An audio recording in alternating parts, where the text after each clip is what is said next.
Okay, welcome everyone. Thanks again for coming by. We're going to have a great time painting this beautiful flower painting.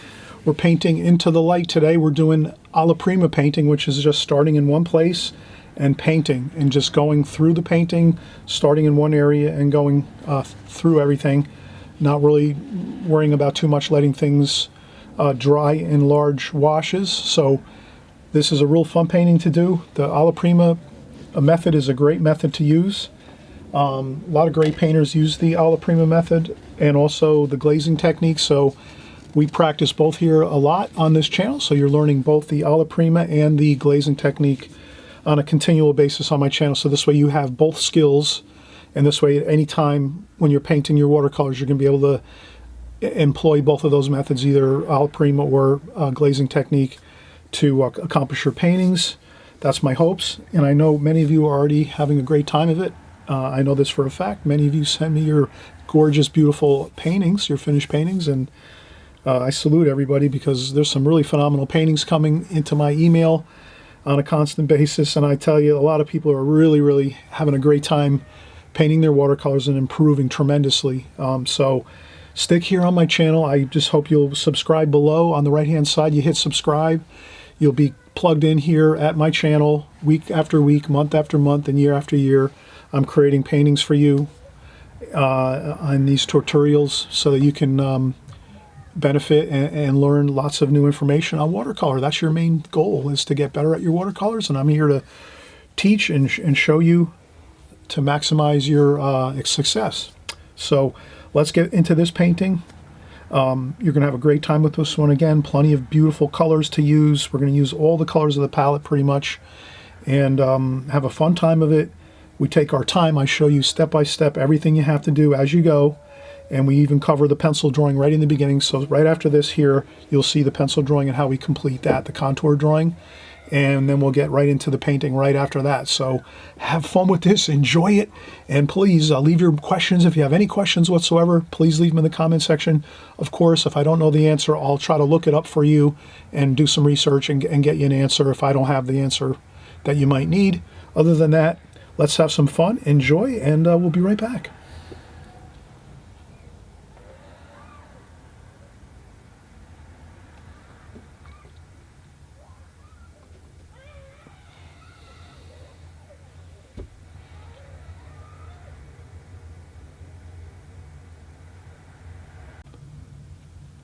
Hey, all right, we are cooking here. We're going. We just saw the finished painting. Please work from the finished painting. I happen to have a finished sketch, a finished contour drawing actually, of that painting that you just saw in the beginning of the video. And what I did is I had this in my studio. It was kind of to the side in a folder. I was looking through some folders, organizing a little bit, and I found this and I said, hey, let's paint this.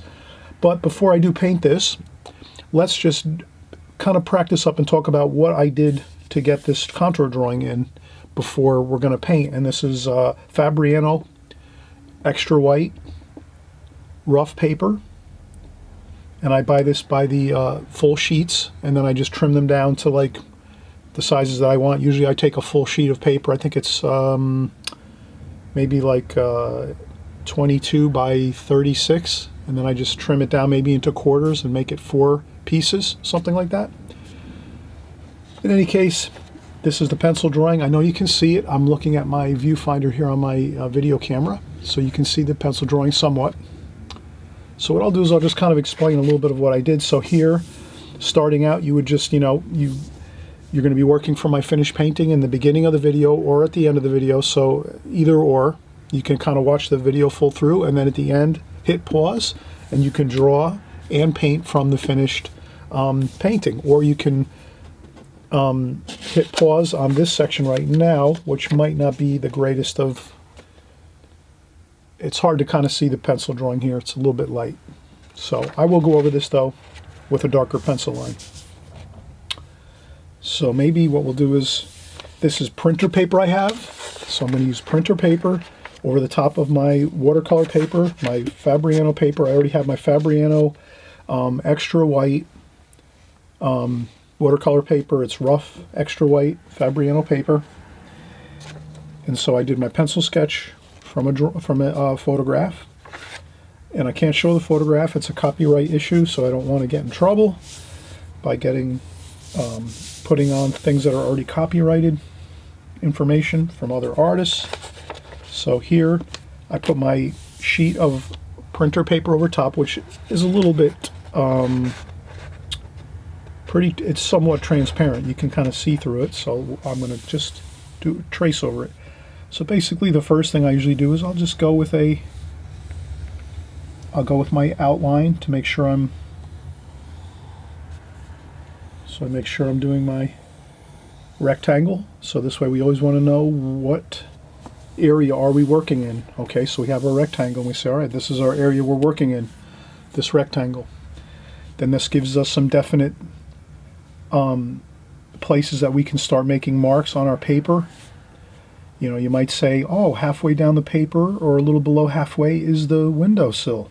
Well, then you have a little place, you know, you have your rectangle, you know, drawn on your paper, and you can say, okay, over here on the side, I'm just going to put a little dash or a dot. This might be my window sill there.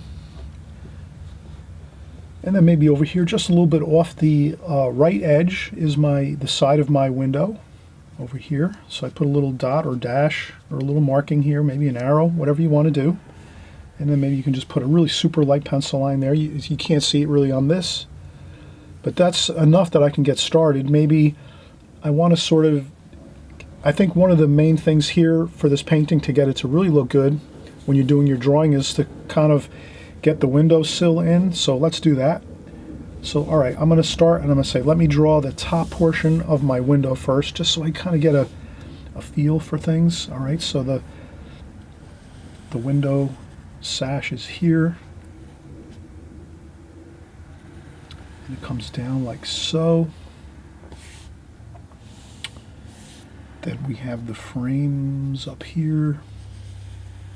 So this is a frame, window frame over here, and then down here like so. Okay, and then there is a little bit of a, so that's the window. Okay, then here is the window sill. It's very minimal, but it's there, just so I have it. And then under the window sill is the backsplash, where the countertop is. This is a kitchen. So there's your countertop. It's backsplash there. It's only small, 4 inches under the window. So that's kind of like your key things you're going to want to get into your drawing, your contour drawing, is you want to kind of build out your window, where your window is. And then your window sill, where that bright light is in the painting, you'll notice. And then underneath is the shadowing, that's the backsplash. And then from there we have our tablecloth, and the tablecloth goes out, and then we have the edge of the table here. So, and then the tablecloth lines of the material has a really nice pattern. It's a large grid pattern that kind of makes a nice feel and a look to your watercolor. And there's some stripes going across. There's 2 stripes there, and then there's the front like that. So this is in shadow, so we just know that's shadow here, because this is the edge of the table, and then the tablecloth drapes over the top of the edge of the table right here. So this will all be in shadow here. And there's some more lines on that too, like so. All right, so that is the basic kind of like layout you'd want to sort of have solidified when you're starting your drawing. You know, before you even start really drawing everything into this into your rectangle, you would want to get like your window and your table kind of set up a little bit, so that you don't start out and you only have a small bit of window up here and then all table down here. It would really look awkward according to my painting that you see in the beginning of the video or the end of the video. Like I said, you can either pause on the beginning or the end of the video to work from that, which is the best. I think you should work from a finished painting, draw and paint from a finished painting. I think that's the best way to perfect your skills. But you can do things differently too, because I said I don't always have the perfect answer for everyone, because each person is uniquely different. Always remember that. As an artist, you're uniquely different. Everyone is not going to work the same way, see the things the same way that I see them. Everyone has different skills. You're bringing all different kind of skills to the table that I might not have, and conversely, I might have skills that you don't have. So we all bring our skills. Whatever you might have skills you don't even realize you have. You're bringing it to the table. So if you feel like you need to adjust or do things a little differently when you're doing your watercolor paintings, your art, your drawing, that's fine. Don't feel like you have to follow everything I say. Always just remember, try to stick to the main program of what I'm teaching here. If you like my channel and you like what I'm teaching, try to stick to what I'm showing you for the most part. But you always remember, you can do things and you can spin off on a few things here and there different if you feel it's going to help you and it's going to make things easier for you. That's all I say. I don't ever want to kind of pigeonhole myself or anyone else into doing something exactly the way I'm showing it, because I realize everyone's different. We all have our own, again, skills that we bring to the table. You might have tremendous drawing skills, but your painting skills aren't as good. So you're going to have an easier time doing the drawing. You don't need to really hear me tell you about pencil drawing so much. You already know how to do that. Or you might be great at painting, but you're not such, you don't have the drafting skills as much. So then you're going to be kind of keying in more on what I'm talking about on the drawing side of things. And then once you get to the painting, you're going to be breezing through everything, because it's not a problem. You're more familiar with the painting process. Does that make sense? I just want to make sure I kind of explain things the way I feel is going to be best for you, so that you can kind of gain the most information and the best success with your watercolors, your drawings, and your paintings. All right, so again, I wanted to just ensure that I have basically the layout in this painting is really like halfway is the window, and then the halfway point down here is the tablecloth, and the table, and there's some fruit and a vase and flowers. So let's start out now. We got our basic layout. So we've already drawn most of this painting. Let's continue. Let's maybe just start doing our flowers, so that I would just, when I'm drawing my vase and flowers, I would just basically, I am tracing a little bit here, but I really can't see through the paper all that great. But I do have a general idea. Let me sharpen my pencil. Let me do it away from the microphone so it doesn't make a lot of noise.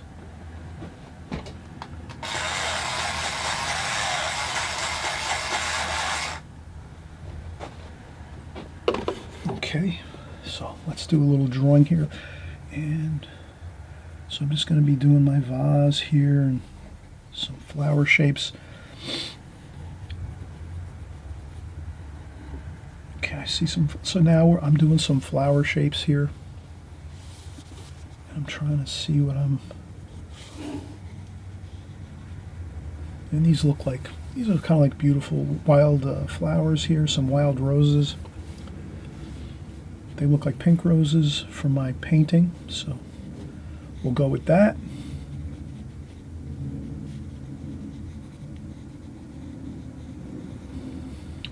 Contour drawing is basically you start in one place and just start going like a trip through the painting. And as you go, you're just looking at your subject matter constantly, back and forth at your subject matter. So I'm looking at my drawing, I'm actually tracing a little bit here. But if you were working from my picture, you're just looking at my picture the whole time, and you're just sort of following through and looking at everything, and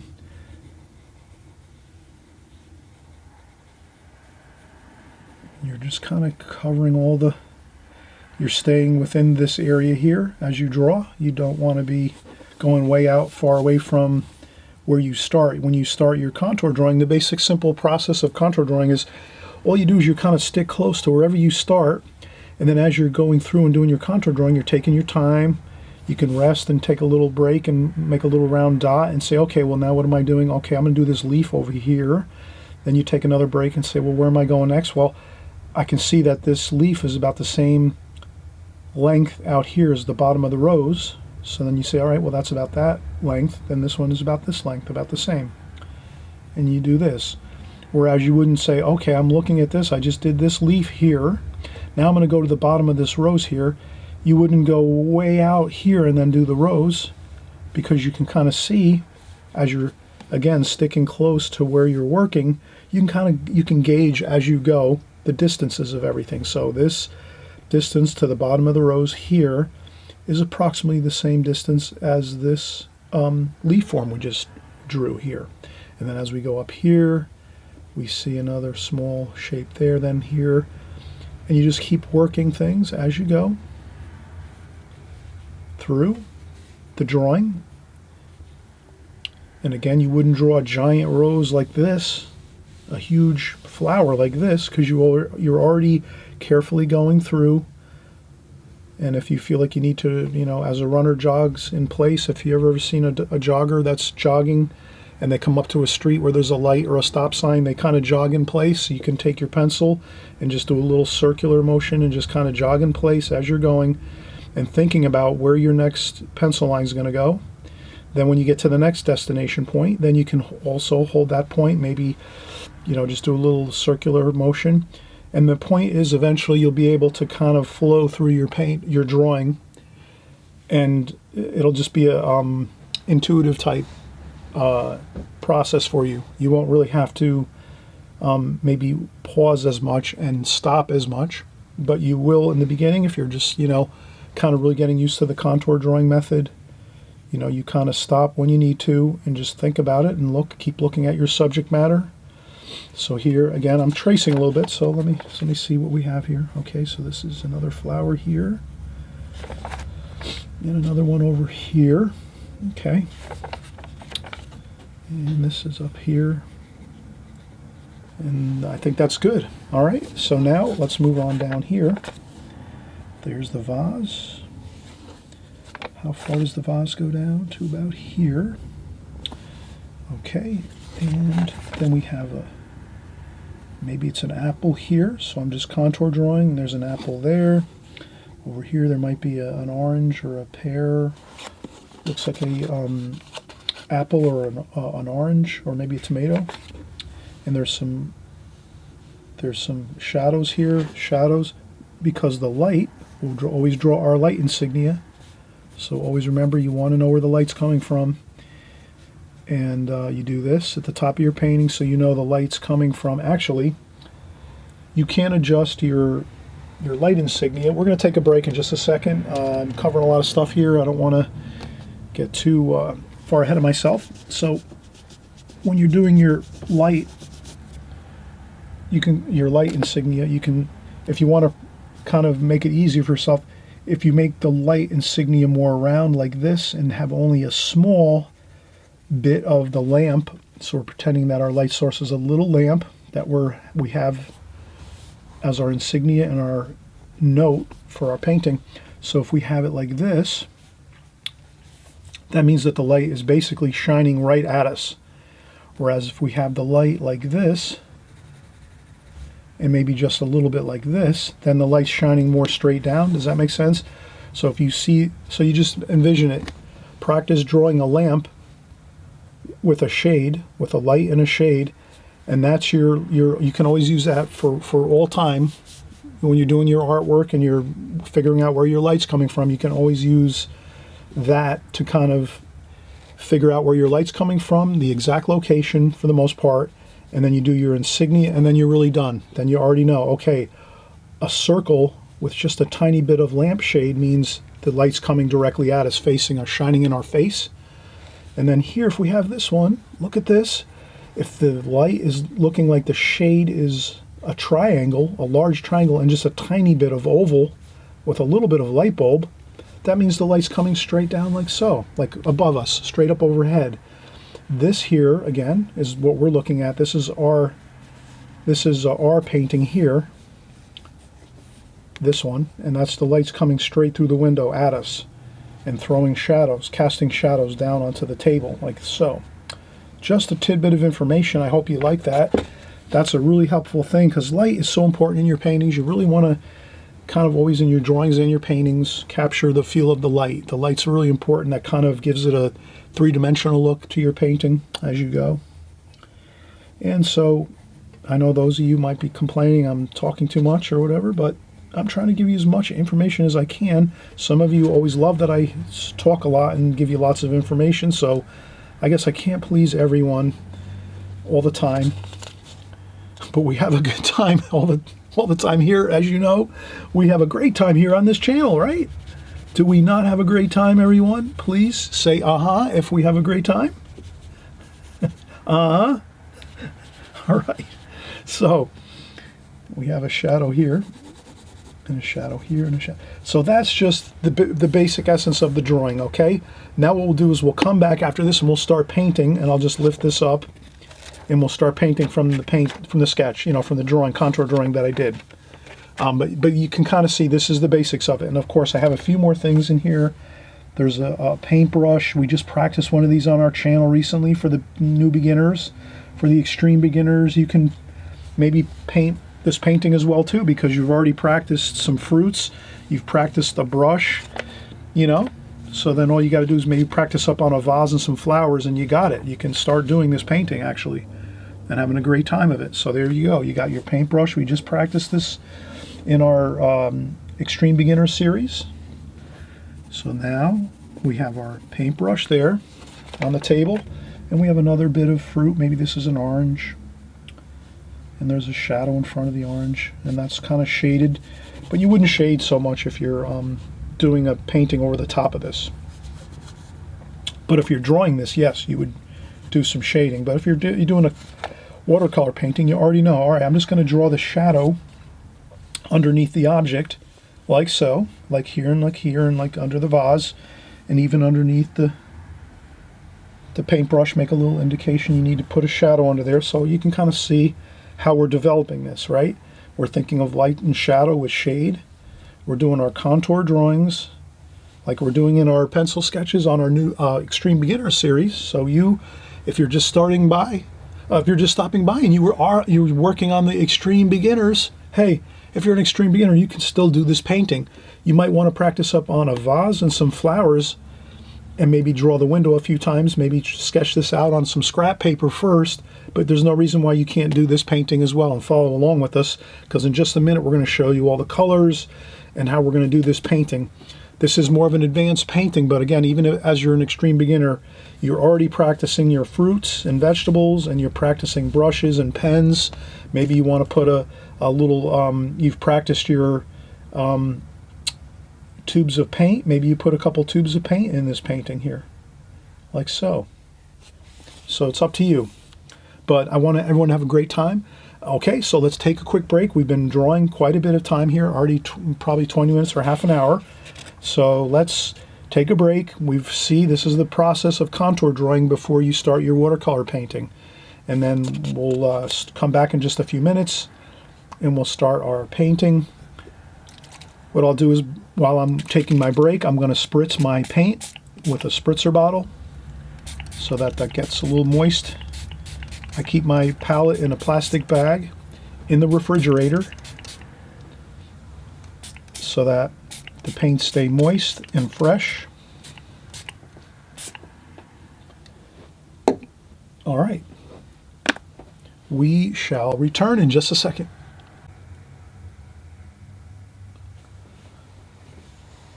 Okay, so we're going to start our painting now. So we're just looking again at our contour drawing, our pencil drawing. So this was a little darker drawing we did over the top of our, we did this on printer paper.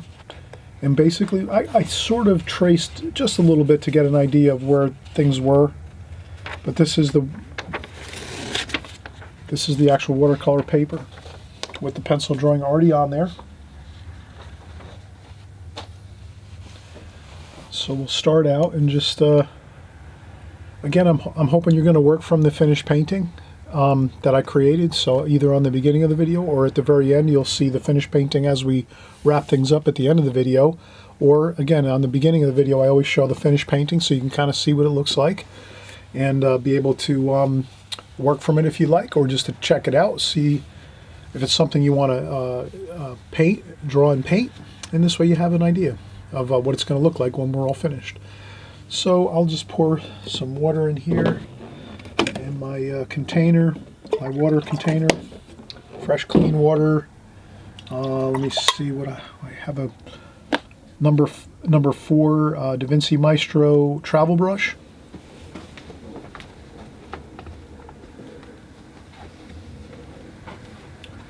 This is a good brush for me. I like it. It's kind of just a smaller brush, but it kind of works for this type of composition. And we'll probably use another larger brush maybe when we're doing some of the more larger washes, but for the smaller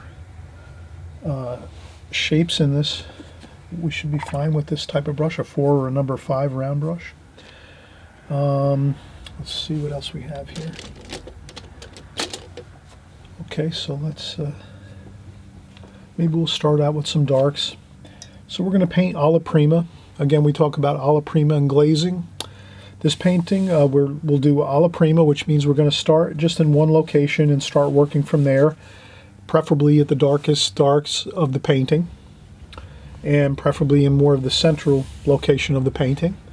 If you're doing a glazing technique, a lot of times we do glazing technique here on my channel too as well. Glazing technique is more or less when you start out and you just do a light wash over the whole entire watercolor paper in composition, and then you go over with subsequent washes with darker tonal values. So basically here we're starting out with the darker tonal values, and we're not really doing glazings and letting them dry as we go. We're just painting as we go, and we really don't have to worry too much about drying things out. So when you do the glazing technique, obviously you're doing a light wash over the whole painting first, letting that dry 100%. Then you're going over with other washes on top, darker washes. Here we're starting out with the darker washes first, and we're not worrying about maybe doing large swaths of washes. We're just doing small areas at a time. So that's a real fun way to paint too as well. So I hope you'll try both the glazing technique and the alla prima technique. I use both. Probably more alla prima painting like this, but I do use glazing technique quite a bit too, and I want you to learn both. That's why I kind of do both on my channel, so you learn both techniques. This way you can interchange them as you go when you're doing your paintings. So let's try out some red, cadmium red. We're going to mix some, get some paints out on our palette. Cadmium red, raw umber. Let's go with some blue, cobalt blue. There's some Prussian blue, some French ultramarine blue over here. Some cerulean blue. So we're just getting out some colors here that I'm looking at. And there's some greens. So I'll put some green out here. Sap green, viridian green over here. A little bit of mixtures going.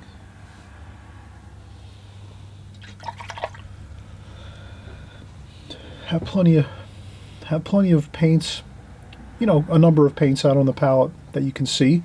So basically when you're doing this painting, you're going to look at my painting and say, well, what do I see in the first area that I'm going to start working in, which is the central location of the painting? What colors am I seeing? And those are the colors you put out onto your palette in small quantities, just so you have an idea. Okay, these are the colors I'm pretty much working with. And then you can work with these colors here, and you can even go straight into the colors in your palette.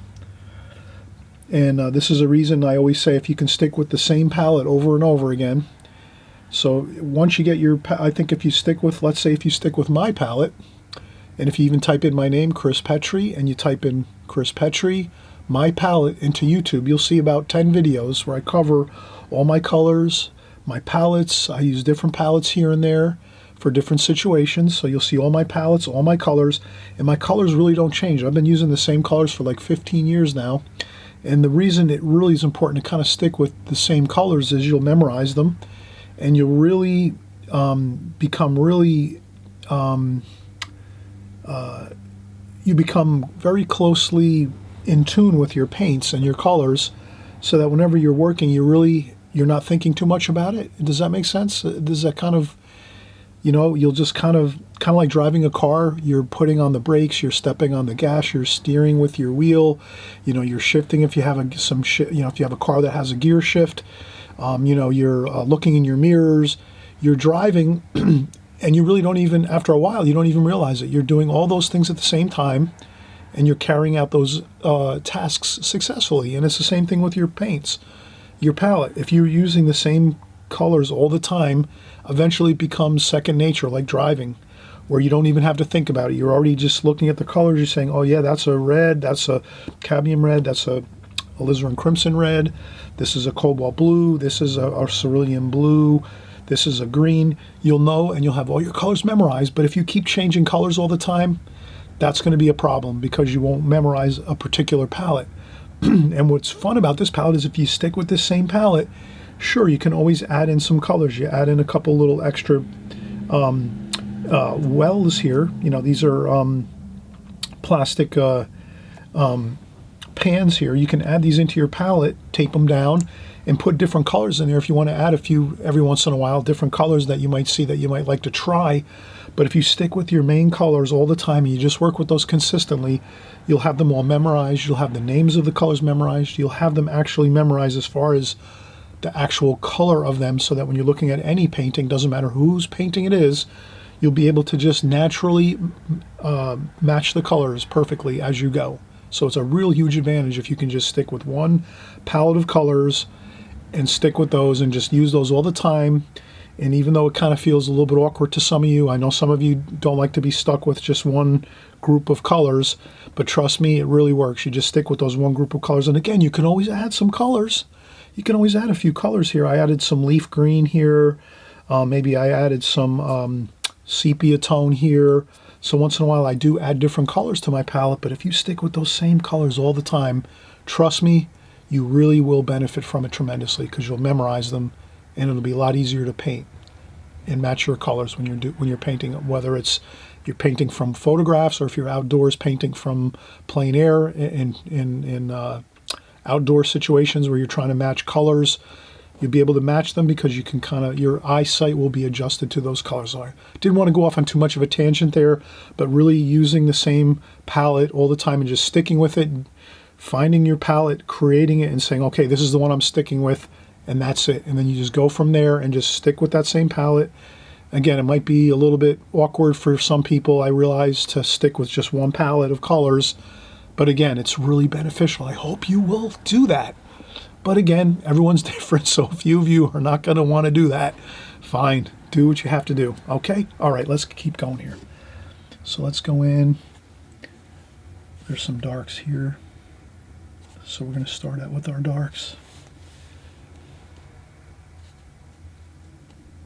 Some greens.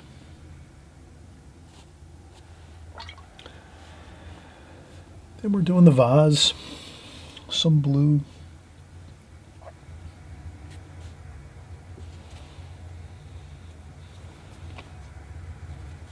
Some warm and cool everywhere.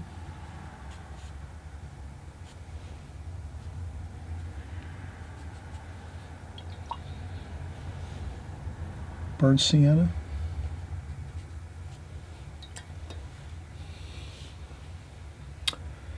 And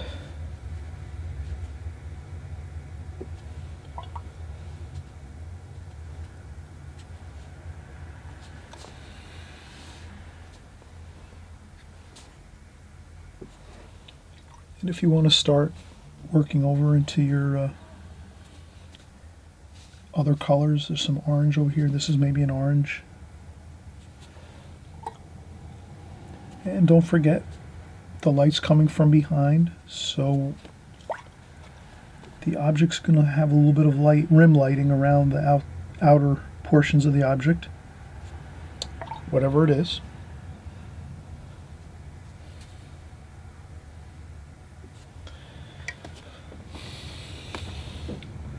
And then some blue here. So you can kind of work your colors out as you go.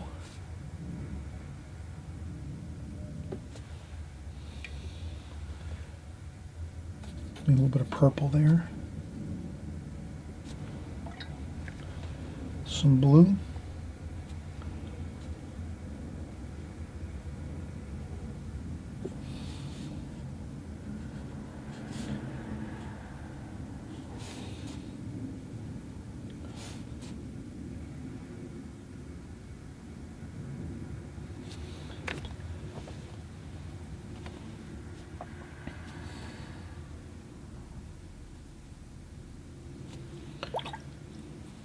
And I'm just trying to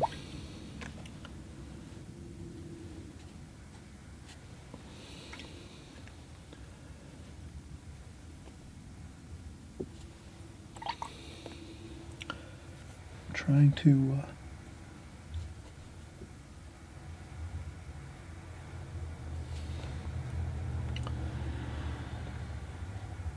I just go with the flow here. I'm looking at my colors.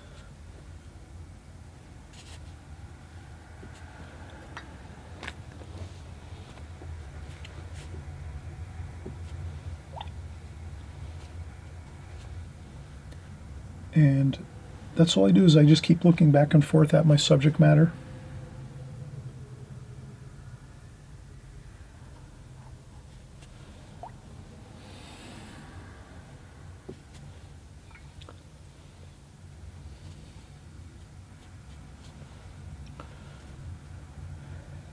And we're going to do our little olive oil jar here. And there's some raw sienna over here. So maybe we'll put some raw sienna there.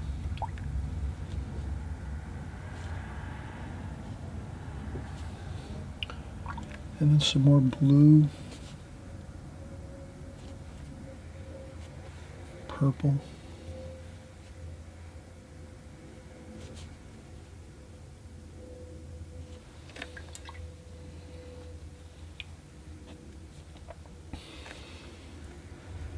And some more blue, some shadow colors, some warm and cool again. Try to mix your warm and cools together. Blues, browns, reds. Try to sort of keep yourself always mixing colors, keeping things interesting looking, right? Wouldn't it be boring if you just painted with one color throughout the whole painting? That would look totally boring, so always try to continue to mix your colors. It's always a little opportunity to have some color mixing and different tonal values and colors and shadows. Okay. And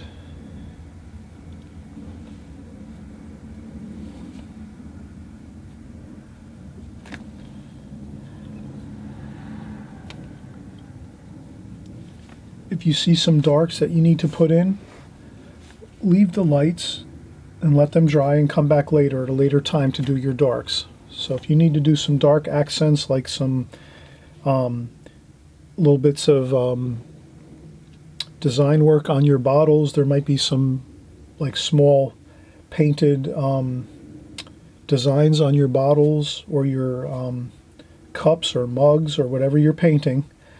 Hold off on that, let the painting completely dry as you're going, like keep working, but if you do see some darks you have to put in over the top of these medium tonal values, you know, you can kind of see these are medium tonal values here. They're not really too dark, but they're not, you know, white paper, of course.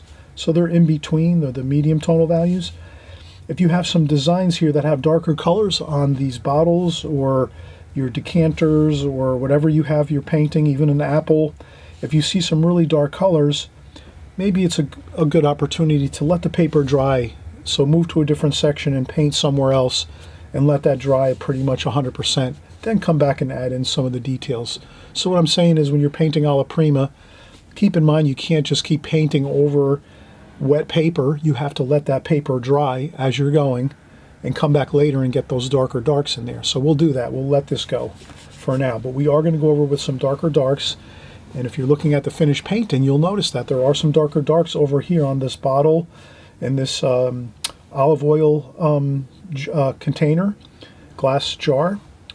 But you'll notice I'm not going to do that now because the paper's still damp after I just did this wash. So you want to make sure you're always keeping a track of how dry your washes are.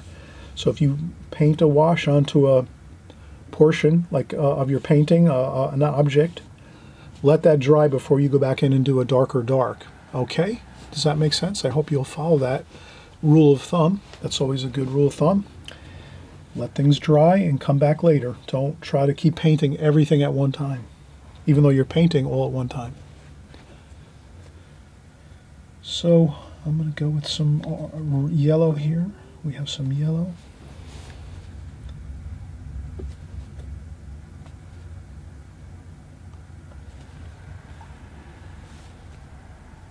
Okay, we'll do some yellow here for this spice jar.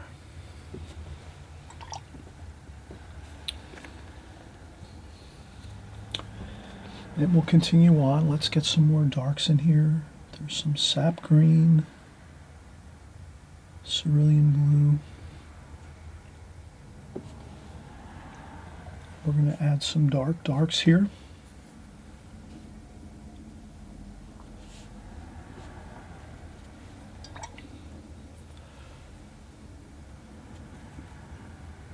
Some cobalt blue.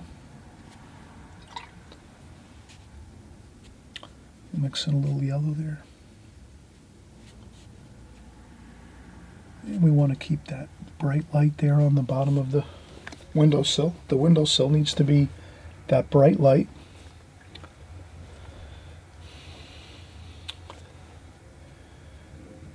And we have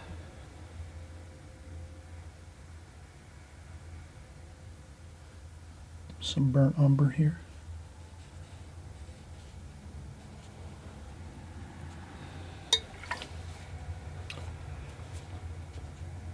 Okay, and then this is maybe a yellow apple. So let's do this yellow apple, and again, get the main color on there. It's a yellow apple, green yellow apple. There's some shadow up top here. Get that shadow in as you go. Some green, darker green shadow like that. And then you have some blue for shadowing. This is going to be your shadow with some mixtures of colors, like so. That's your shadow of your green apple. Okay, very simple.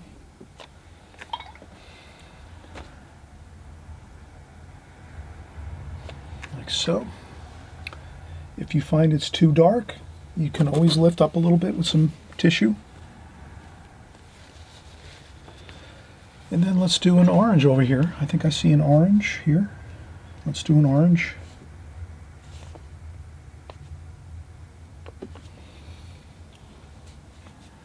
Have fun with this. Doesn't have to be a perfect orange. You can add some burnt sienna to it. Maybe I'll add some raw umber to it here to make it a little darker. Then maybe some more orange, like that. Okay. Now, with that, we're going to add again some purple and some blue. Purple up there. Some blue here. Let's get that in there. Shadow. Some purple.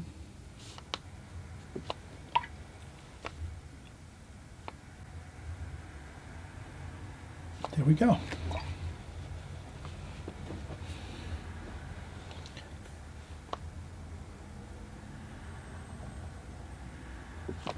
And you can always infuse in some colors while it's still wet, like that.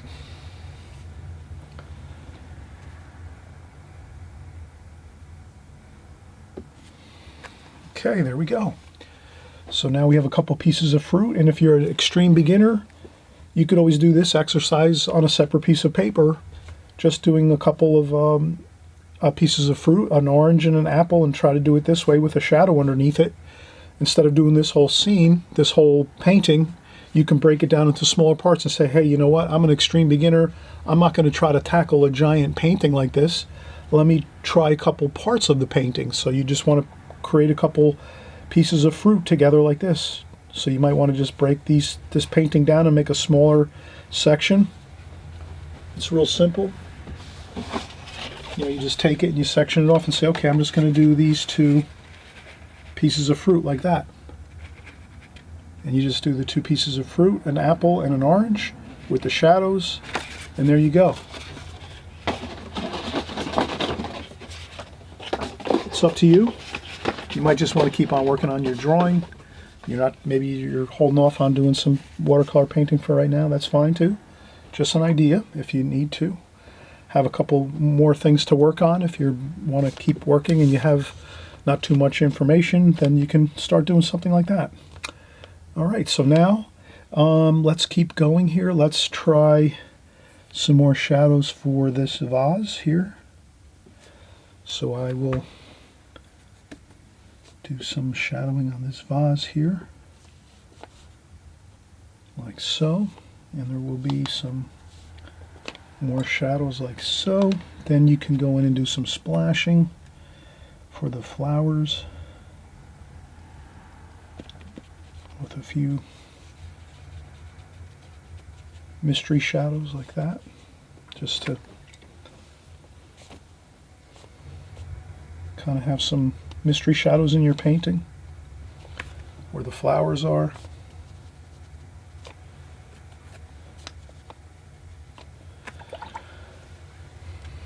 A couple splashes just to loosen things up a little bit. Maybe there's some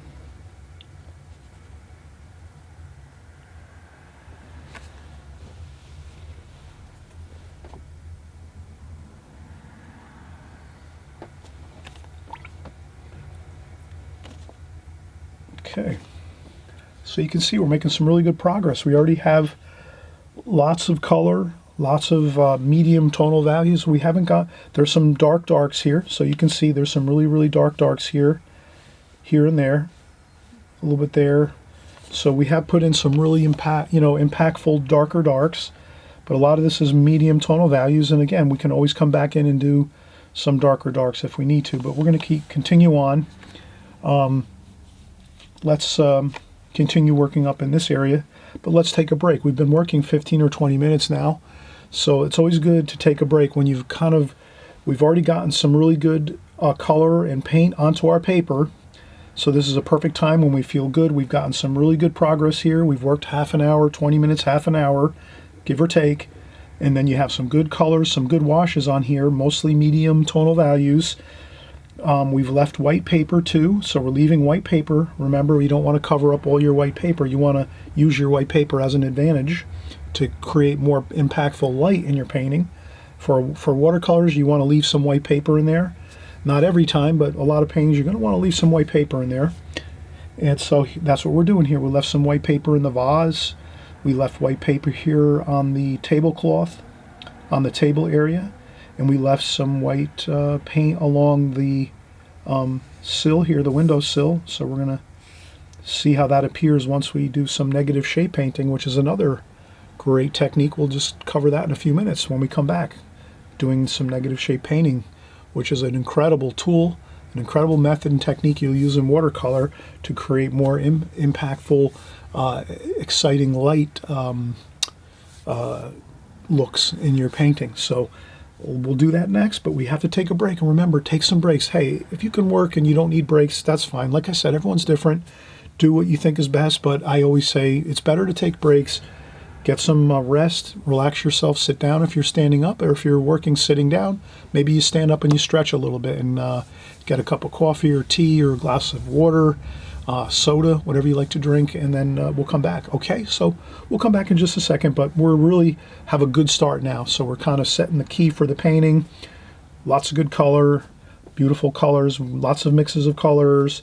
We're not just sticking with one or two colors and the next thing you know, it just looks very bland and boring looking. We have lots of mixes of colors and we put them all out first here in our palette. Okay, so just a little review as we kind of back off away from our palette and our painting and take a break, and when we come back we'll start back up again. Okay,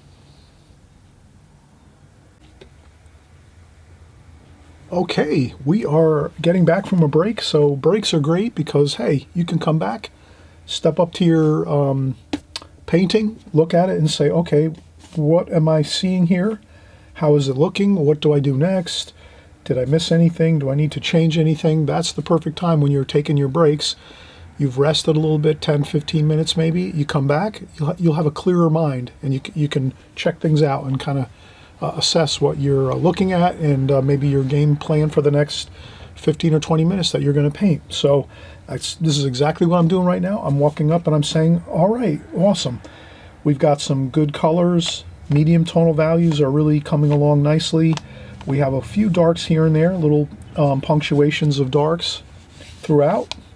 We're going to have to add in some darks at the end of the painting, or we could do them now, but let's wait till the final portions of the painting. We'll go in and do a little bit of fine-tuning with some darks here and there. But I think right now we're in good shape, so let's continue to work on our bouquet of flowers here in our vase. And we have some other things here at the bottom of the painting that we can let be for now. Let's continue working upwards into the flowers. I think that's a really good place to work, so let's do that. Let's get some more sap green out here, and some raw umber, and a little bit of viridian. So we're going to get some greens going here, and it's always nice to get some of that gold in there with your greens to warm up the green colors. It always looks good to mix your gold and green colors like raw sienna, yellow ochre. You mix those in with your greens, and that really looks good. Even some burnt siennas, raw umbers. And we'll take some blue, cobalt blue, purple we already have here, mixed up here on the top. Alright, so let's continue on here. Let's do some greens. We're going to start doing some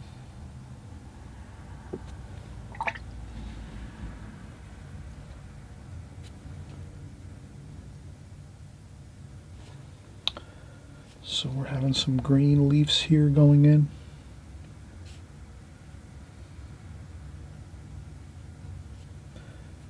And some green and gold.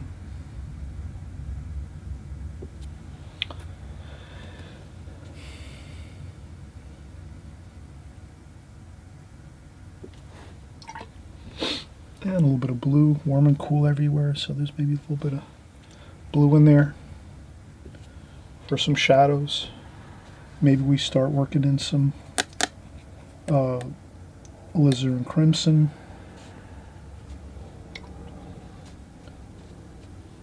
So since there's alizarin crimson in the flowers, let me add a little bit to this.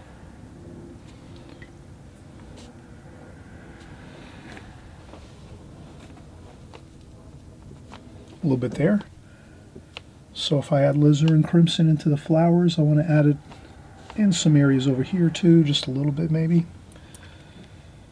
And let's continue to work here in these flower areas where we have some more leaf forms. Leave some white paper in the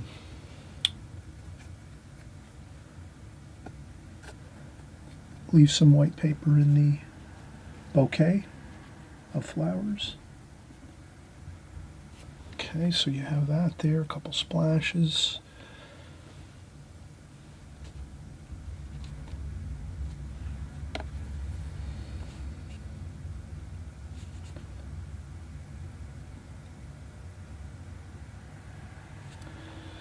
There we go. And we get a little bit of that golden color again.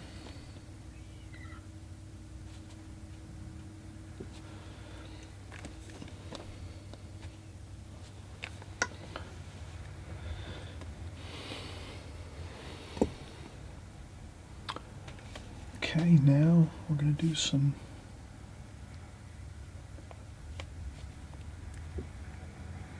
of the rose colors here. It's a very, very light rose, pink roses here.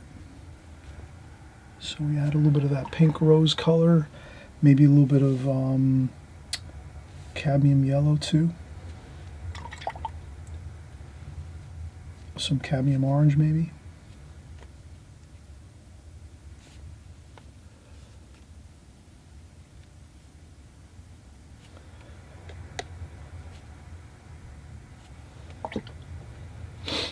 And some more alizarin crimson is our pink color, so we just want to get some pink color onto our roses here, and maybe a little purple. Mostly that light pink color though. And we're going to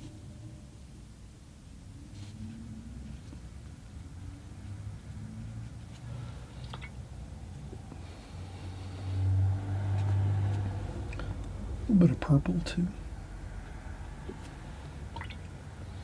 And some more up here.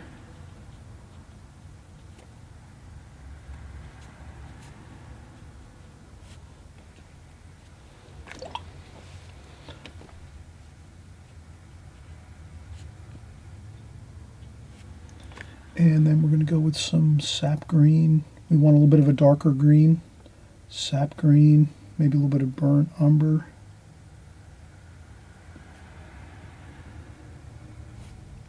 Just to get some dark green in there at the bottom of the flowers.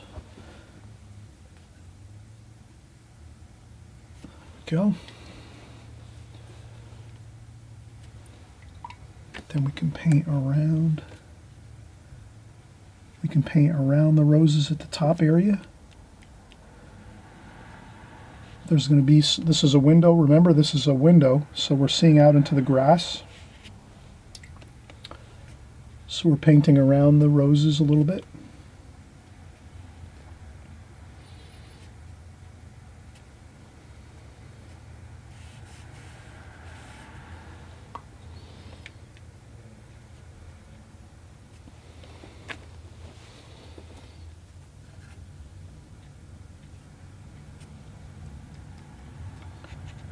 And we'll use a larger brush to do most of the grass, but we can start to get some grass washes in here just a little bit to help us paint around the roses so that we have some things to work on here. So that's purple and pink. Light, very, very light washes of purple and pink. Up here, more purple than pink. Just a little bit of that light pink color. We're going to try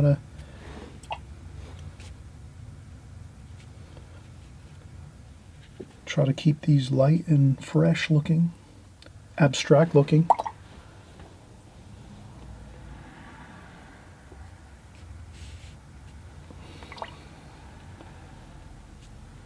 And then maybe there's a yellow flower here in the center of the vase. That could be some yellow ochre.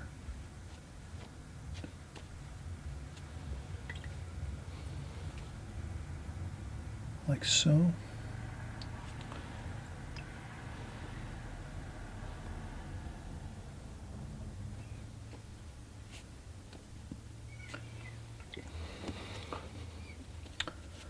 Okay, we're going to continue on here.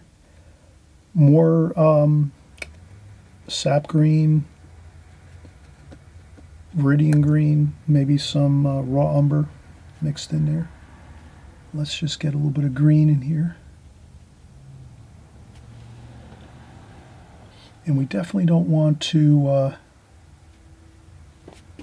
fill in color in this bouquet here. You want to leave lots of white paper throughout your bouquet of flowers so that you feel like you can see through the flower bouquet. That gives it a feeling of lightness. And does that make sense? So when you're painting your bouquet of flowers, you wouldn't want to cover all of the paper with colors, with washes of paint. You want to leave some white paper so that you feel like you can see through the bouquet. And I think that's important. So this way you don't feel like it's just a big blob of color. You feel like it's sort of a lattice of colors. So I think that'll work good. That'll be a good game plan here. So as I go, I'm thinking, let me see what I can do to make this look better. You know, kind of keep away from the normal pitfalls that maybe someone else might fall into. So, and that's one thing that is a pitfall for watercolor artists, is we think we have to fill everything in with paint instead of leaving some areas where we can leave some light or some mystery in our paintings. You want mystery in your paintings. And that's what we're doing. Hopefully. So we're doing our due diligence here to stick with our game plan, keeping white paper within our bouquet and not painting everything with paint and washes. Here we have some more beautiful light colored roses, some pink light colored roses, and some purple in there too. Then we will absolutely do some greens around that. As we work our greens, which is our grass, through this window, we're looking at grass colors. So we want to make sure we capture that grass feel, like that.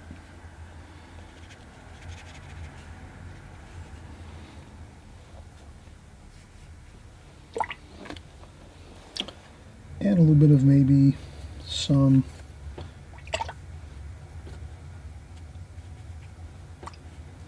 chromium of oxide, which is a dull green, so that can really help us out. A dull green might really kind of play down certain sections, right? A chromium of oxide, that gives you a little bit of a dullness. This way, you know, you don't have too many colors popping everywhere. You have some dull, really muted, soft looking green washes with the chromium of oxide.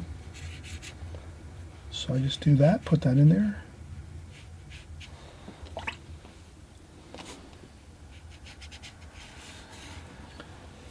We'll use a larger brush again a little bit later. Right now we're just kind of getting some washes on the paper.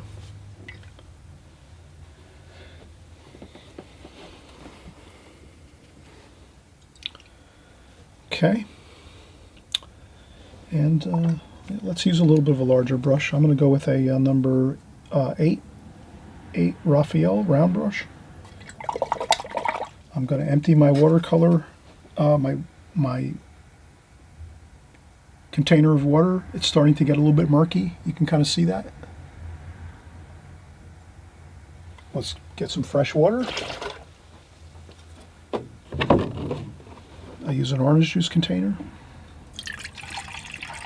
Fresh, clean water. You have to change out your, water every half an hour, probably is good, as you're painting. When you take your breaks, that's a good time to empty out the water. Okay, so now we're going to use a little bit of a larger brush. And let's start going in. Now I can see here I'm getting a lot of colors on the palette. Good, perfect time for cleaning up the palette. We're going to take a break, actually. We've been painting again about 15 minutes or so. So this is a perfect time taking a break. Before we take the break, let's clean our palette up a little bit. We take some paper towel with some water on there, a damp paper towel, and let's just clean up our palette. We want to avoid having too many color mixes at one time on the palette, because that'll contaminate the other colors we're trying to achieve. For, fresh, clean, beautiful, colorful paintings, we need to continue to clean the palette so that we can continue to put fresh paint out onto the palette, and that will give us better colors, more vibrant, beautiful colors. That'll be more exciting. So let's do that. Okay, so again, take some breaks. I'm taking a break here. You might not need one every 15, 20. You might need one every 45 minutes, whatever you feel comfortable with. Everyone's different again. So I'm very happy that you're here. Again, I always please mention, if you can, subscribe below here on the right-hand side. There's a subscribe button. Hit that subscribe button. Hey, why not? You'll be, in touch with us, and you'll be following along with this every week. We're creating new videos. It might be flowers this week.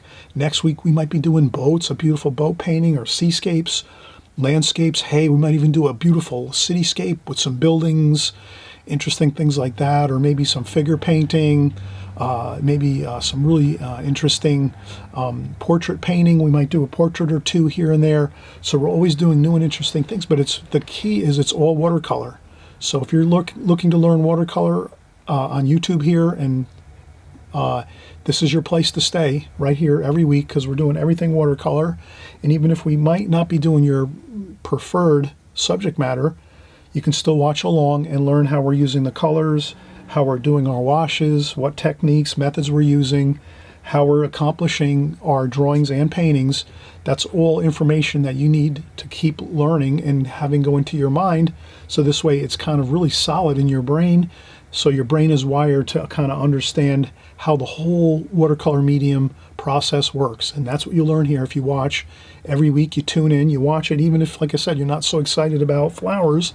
Hey, next week might be more excited about boats or, a seascape painting. But again, if you are watching us do these paintings, the techniques, the methods, all the colors, the palette, all the little interesting tidbits of information that we're covering here always, all the time on my channel every week.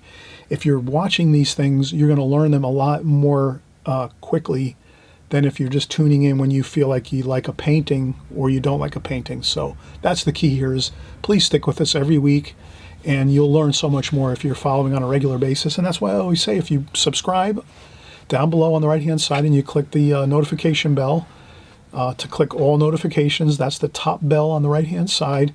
This way you're always getting our watercolor videos.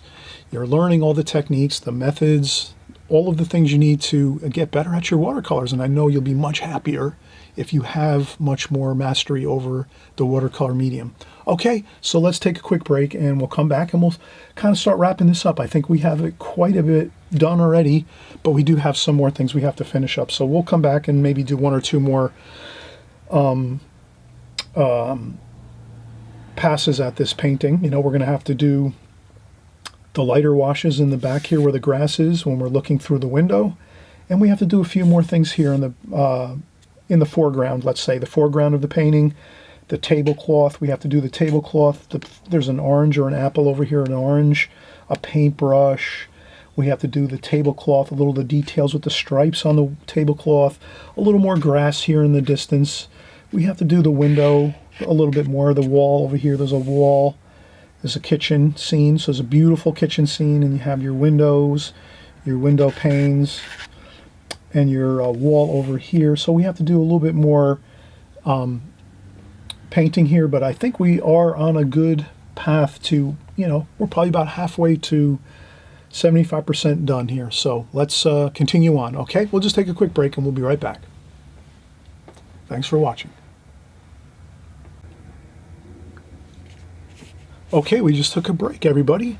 Perfect time when you take a break to come back and just look and kind of evaluate what you're looking at when you're doing your painting. So if you're taking your breaks, you are going to have a benefit because you can kind of just game plan a little bit. So as I kind of come up to my painting here and I'm looking at the painting, I say, all right, what do we have left to do?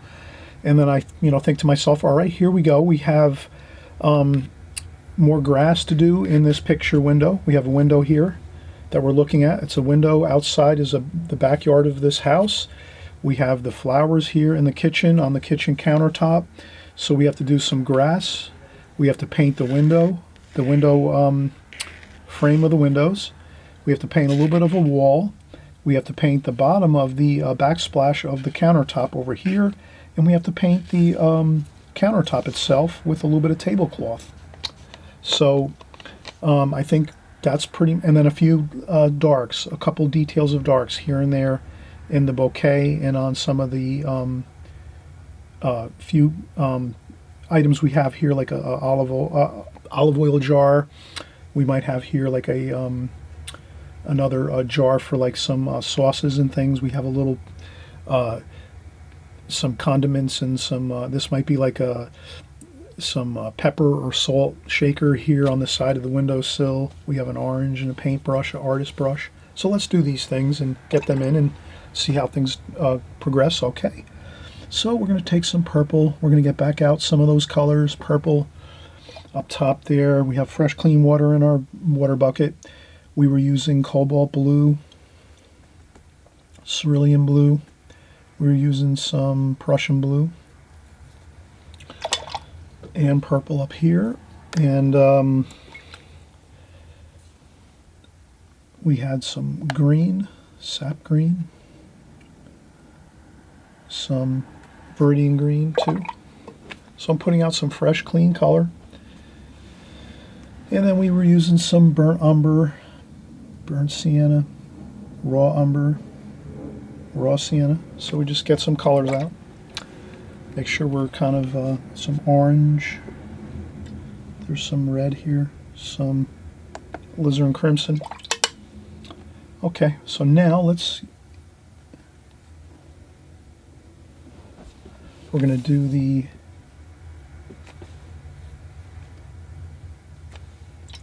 backsplash.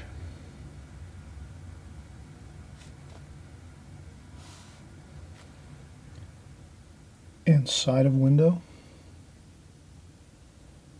And we're going to do a little bit of mixture of colors. We don't want to have the same colors. There we go. So we're just going to put some color there, some shadowing. And again, we're going to come over here and do the same thing. Maybe some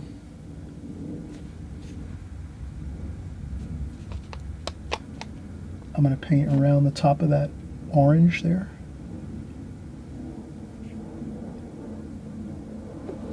Like that.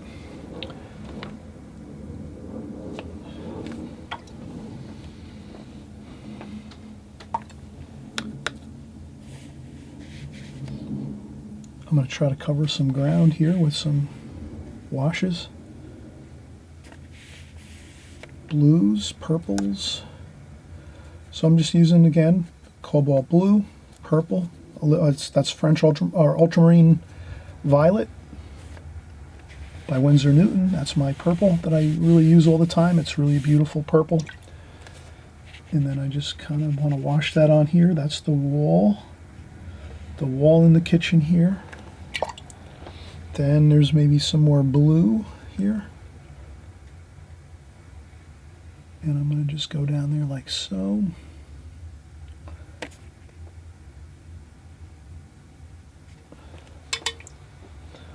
Like so. There we go. This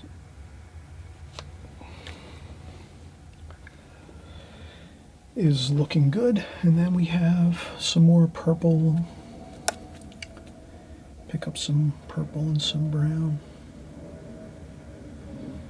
And that's the top of the window sash.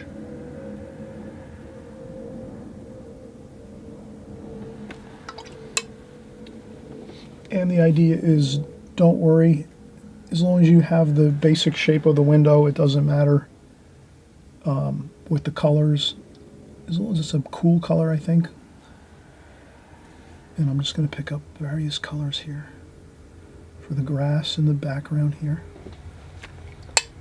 So I feel it's a little darker up here on the top, where the grass is in the backyard.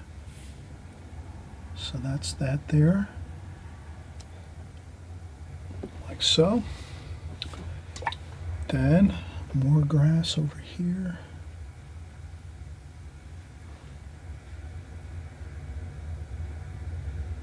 I blend that right across there.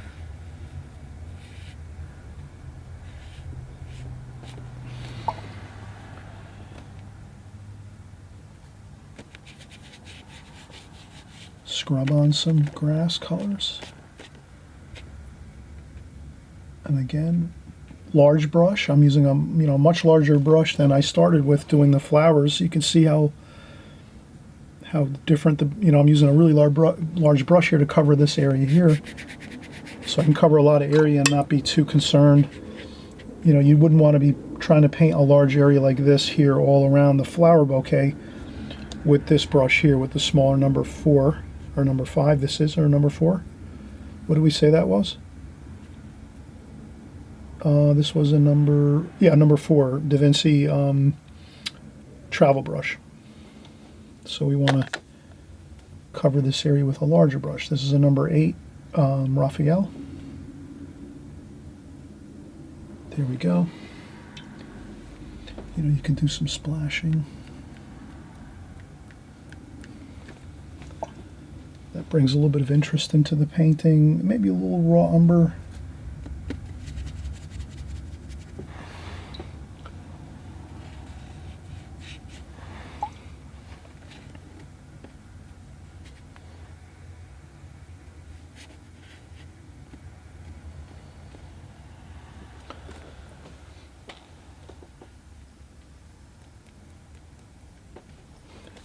We still have some more details to do in the flowers, just a little touch. A little bit of light green here. Let's just get a little green in there.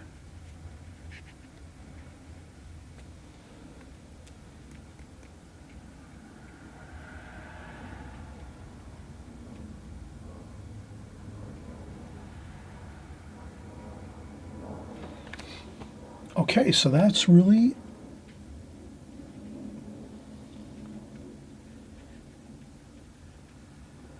how we do that wash around the flower bouquet. And you can add in a little of the wash in those areas of white paper you left, but not too much. Okay, how's that looking? How does it look in the YouTube world out there? I hope that looks good for you, and I hope you're painting along with us and having a great time. I'm going to go in and maybe let's get that tree in there. So that's a burnt umber, sap green, raw umber. Let's try to get this tree in there. Oh, I went over the window a little bit. Let's blot that up with some tissue. There we go.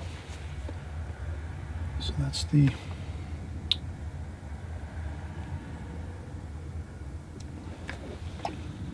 tree.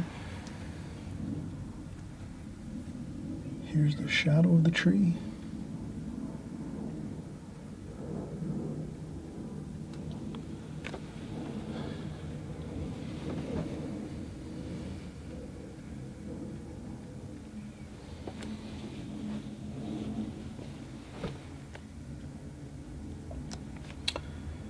And let's get a darker dark up here just so we kind of feel like we see that tree rising above.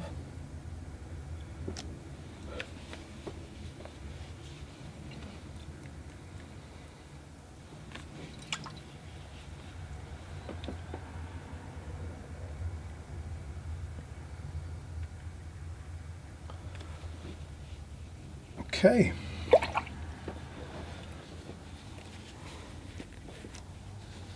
Let's move on down to the lower section here.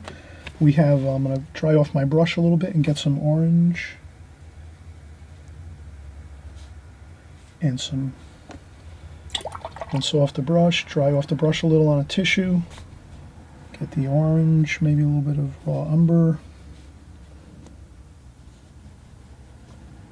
And I'm going to try to get that orange in there, like that. Let's get some purple and blue for the shadows. Cobalt blue and purple.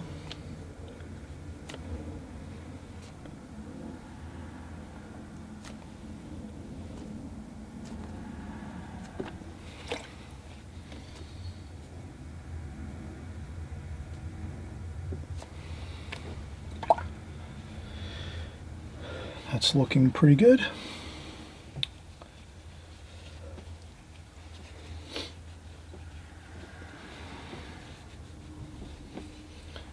Okay, so we have our orange over here. You can add a little more orange.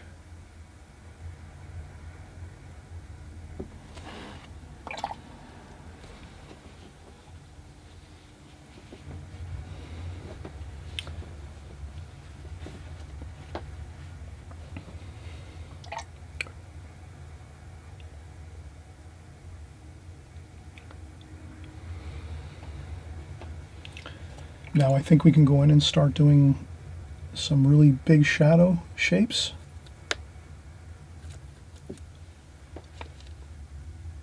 Okay, so we did that there.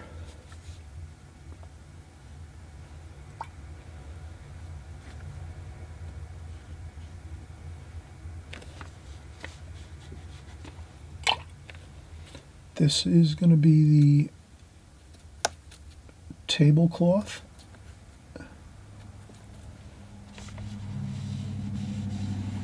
And this is in shadow over here.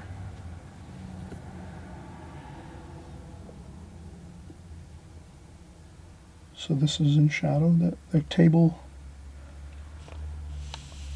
So this is the edge up here, the top of the table. That's the edge of the table, and this is where the table turns and the tablecloth folds down off the top of the table along this area here. You can blot up a little bit of that paint. You can add in a little bit of some orange and red just to make some variation in colors. We wouldn't want to leave this just blue and purple.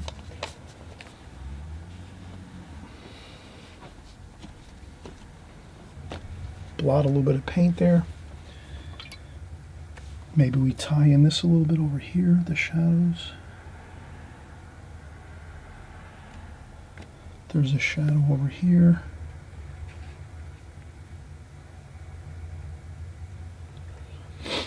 And some more purple and cobalt blue over here. That's the wall. So that's dark over here. And there's some red and orange in there too. Let's keep that. So you want to have your fun here. Have your fun with your lots of water and color.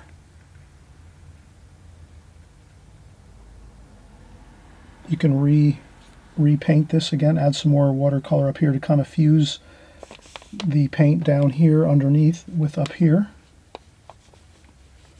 That tends to look good if you kind of can go over maybe another little bit of a wash there. Okay, and what else do we have? Some splashes. You have to have some splashes, some mystery shadows and things. And here the same thing, a couple of splashes up there.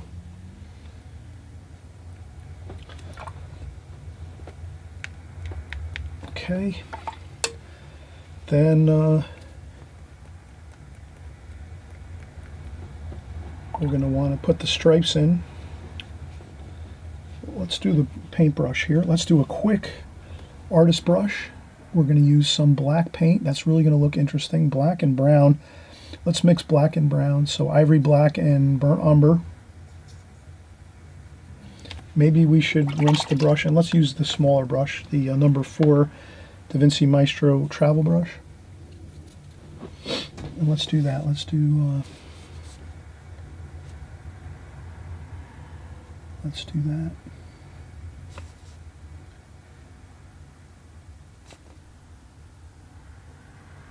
Okay, there we go.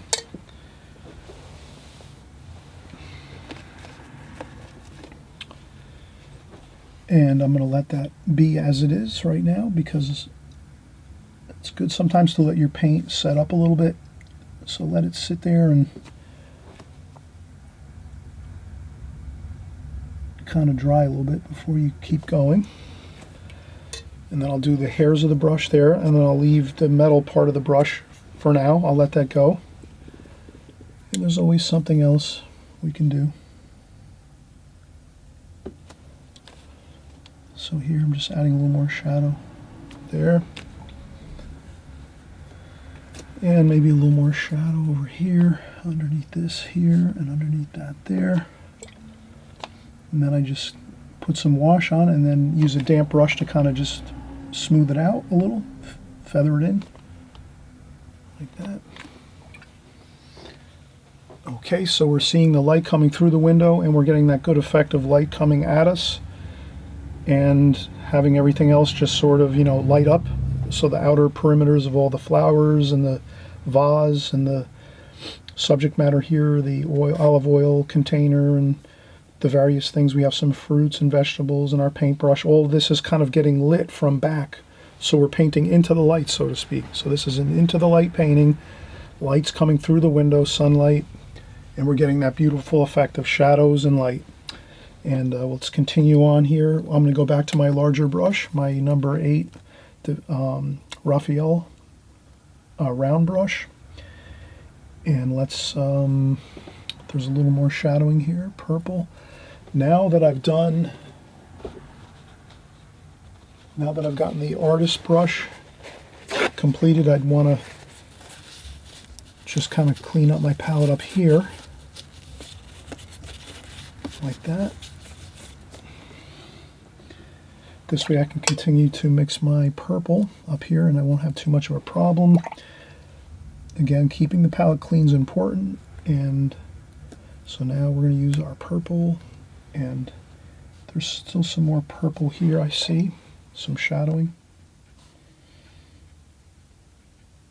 That might be the this here.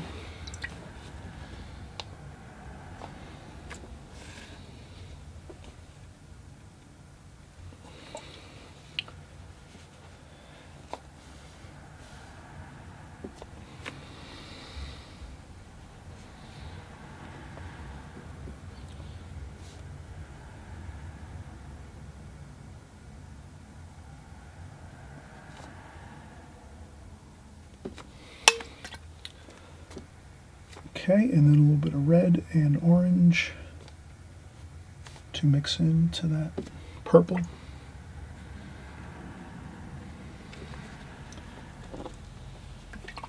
Okay, I think we're really almost finishing up here. Let's continue here. We have, maybe we can use our smaller brush again, number 4. Da Vinci Maestro travel brush. Let's do some purple, cerulean blue, maybe a little bit of raw umber there, just so we have a little bit extra warmth, so we have some warm and cool. And then let's start doing our tablecloth, and I'm just doing some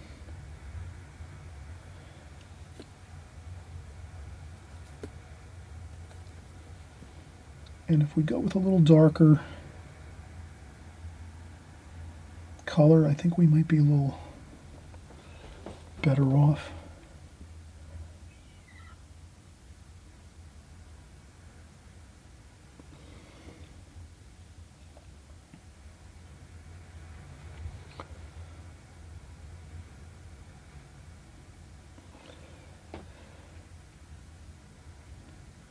And I go across this way.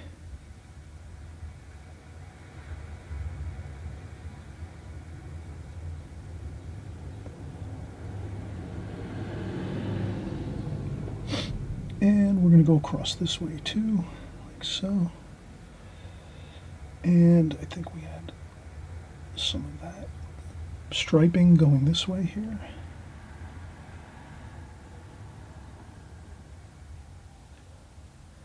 And you can have a little mystery striping here and there. You don't have to be so perfect, you know.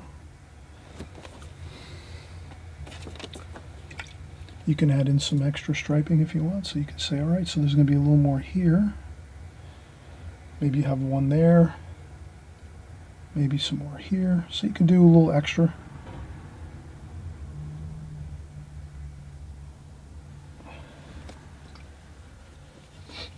And then you can blot up a couple spots here and there.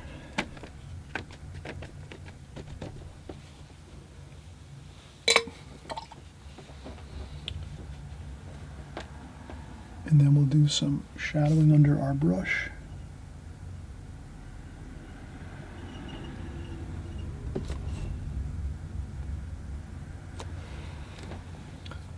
So I'm doing a shadow underneath our paintbrush here. Simple, just we'll get it done. Okay, let's take a break. We've done a lot. We did a little shadow under our paintbrush there. Let's continue on, but let's take a break first. Let this dry a little bit and we'll come right back, okay? All right, so we're gonna wrap up our painting here. You can see we did a lot of details so far. We've got the main entirety of the painting completed with lots of middle tonal values. You can kind of see that, right? The whole painting is a lot of middle tonal values. And then as we went on, we sort of added in some darker darks here and there. So we have some more, you know, exciting darks in the painting, but it's very sporadic. You're not having tremendous amounts of darks in this painting. So it's mostly a middle tonal value painting, or you might call this like a middle key painting. And then we just add in some really beautiful darks and exciting colors throughout the painting here and there, just to kind of make little bursts of color and excitement throughout. So let's continue on. I think we're pretty much getting there. I'm going to do a quick little bit of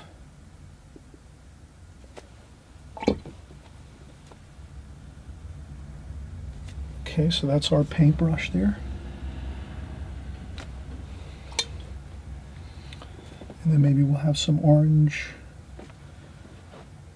We'll do an orange.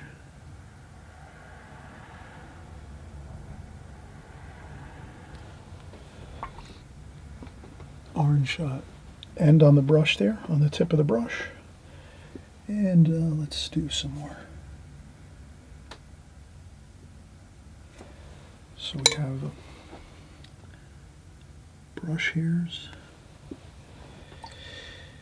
Okay, so we have our paintbrush there, and then we're going to do a little bit of, we're going to do a touch of dark there. Maybe some burnt sienna there with some raw umber. Okay, so we have some of that darker dark there.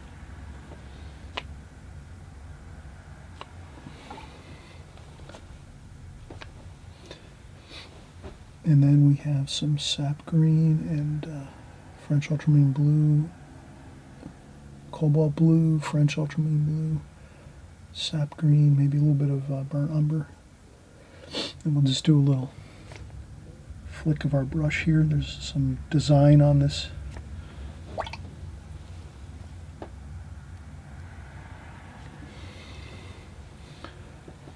And then there's some more design over here too as well. Maybe we change up and do some purple. So we're going to do some kind of just a little bit of details on this one too. Maybe a little bit of red, maybe some red, cadmium red, and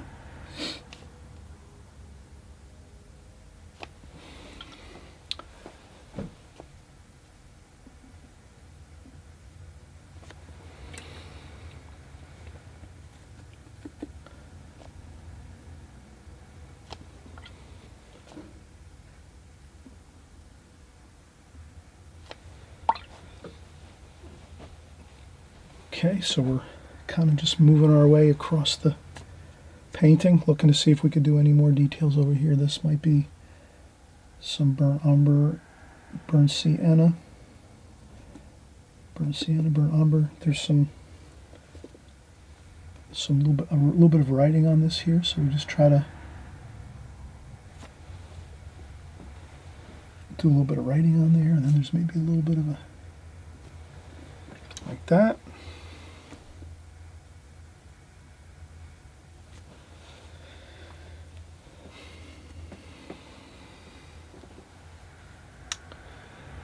And then there's some more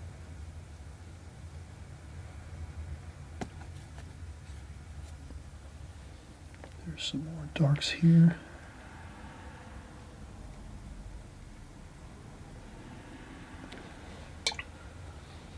So I see some darks where the stems are of the flowers, so I just want to get a few of those in. And there's some leaf forms here.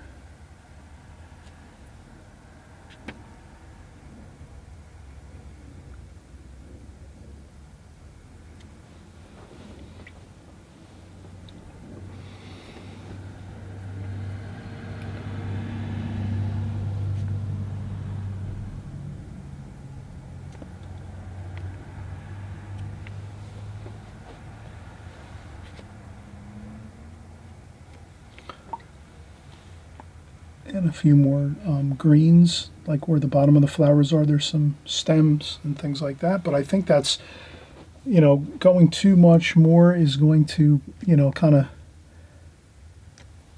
once you have a fair amount of details in the painting, you don't have to keep doing more. You can kind of just let it be as it is, and it should be fine. And then I'll do some more shadow, just a little bit more shadowing here like this, just to give us that little bit of shadow there for the tree back here in the back of the yard. And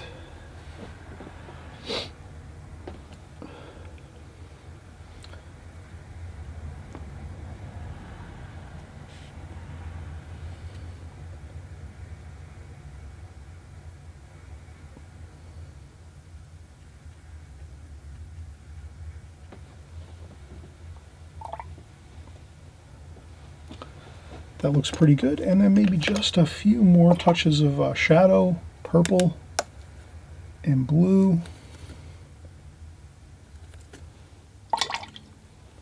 Just maybe along here a little bit. This is the edge of the table, so we want that to be a little darker in tonal value here.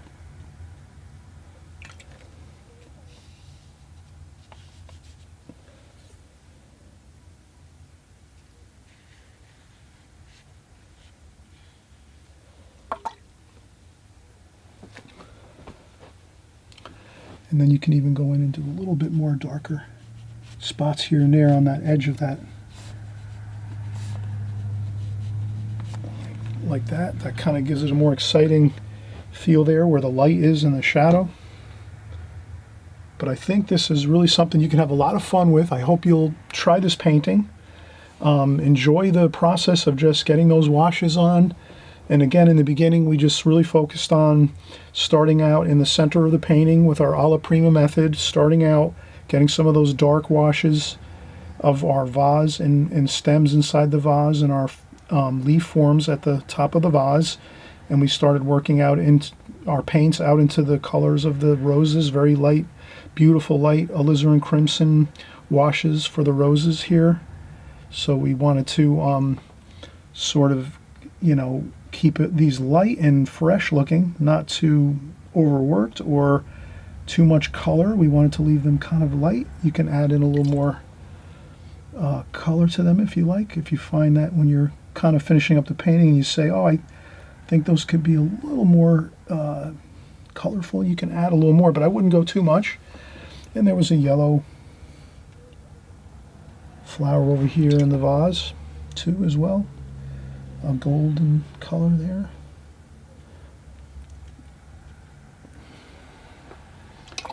So you have fun with this, enjoy it completely, and remember it's a lot of fun. Have fun with the process most of all.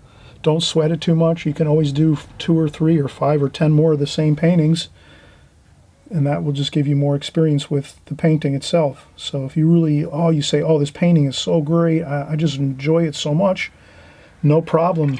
Continue to paint it. Try it 3, 4, 5 times. I guarantee you, each time you try this painting and paint this painting over and over, it'll get better and better. It'll get easier and easier every time you do it. And also, don't forget, you can do parts of the painting. You can kind of section off a couple areas, say, let me just do the flower areas. And it's simple to section off areas. You basically just, take a, you could do something like that. So you can section off a part of the painting and say, I just want to do the top of the vase and the flowers and a couple of items on the windowsill, like so.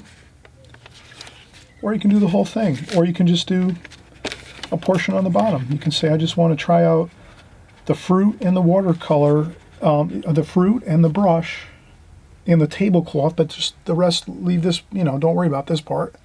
Just do this part here. The fruit, orange, apple, orange, paintbrush, tablecloth, and then the shadows, the orange, the purple and blue shadows flowing down across the tablecloth with the white light.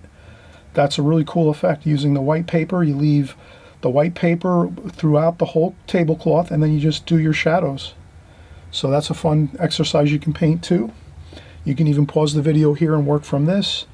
But in any case, I know you'll figure out a way to do it, to have fun with it, to enjoy it. And we'll see you on the next video. Thanks again so much for coming by and painting with me and painting with all of us here. We have many people here. We're all together working on our watercolors. Again, have a great time with it. Have fun, and we'll see you on the next video, okay? See you soon.